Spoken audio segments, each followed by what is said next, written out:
சமீபத்தில் நிறைய சின்ன பசங்க வந்து இந்த கையில் வந்து கத்தி எடுக்கிறது, எதனா வெட்டுறது, குத்துறது, இந்த மாதிரி நிறைய வீடியோஸ் வந்து இப்போ வைரல் ஆகிட்டுருக்கு.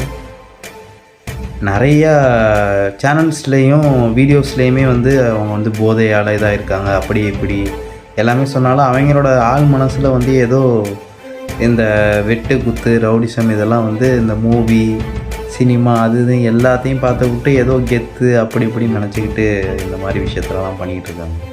எந்த டேரக்டரோட பசங்களும் இப்படி போகணும்னு சொல்லி எந்த டேரக்டரும் நினைக்க மாட்டாங்க. எந்த ஆக்டரும் நடித்த ஆக்டருமே இப்படி அவங்க வந்து ஆகணும்னு சொல்லி எந்த ஆக்டருமே நினைக்க மாட்டாங்க.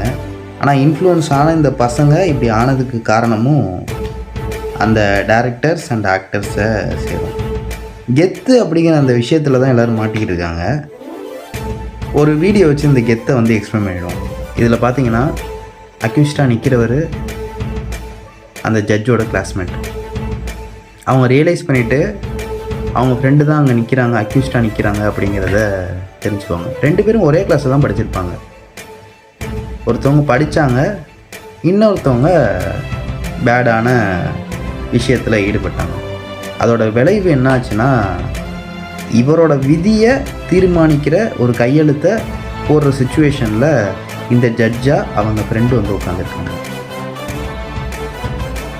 யோசிச்சு பாருங்கள், அதில் கில்ட்டாக அவர் அழுதுருவார். இப்போ சொல்லுங்கள், எதுக்கு எது நம்மக்கிட்ட காடு இருந்தால் எடுத்துக்கிடுவானுவ, ரூவா இருந்தால் பிடிங்கிடுவானுவ. ஆனால் படிப்பை மட்டும் நம்மக்கிட்ட இருந்து எடுத்துக்கிடவே முடியாது சிதம்பரம். படி, நல்லா படித்து ஒரு அதிகாரத்தில் போய் உக்காரு. பகையை வளர்க்குறத விட அதை கடக்கிறது தான் முக்கியம். ஒரே மண்ணில் பிறக்கிறோம், ஒரே மொழி பேசுதோம். இது ஒன்று போததா எல்லாரும் சேர்றதுக்கு.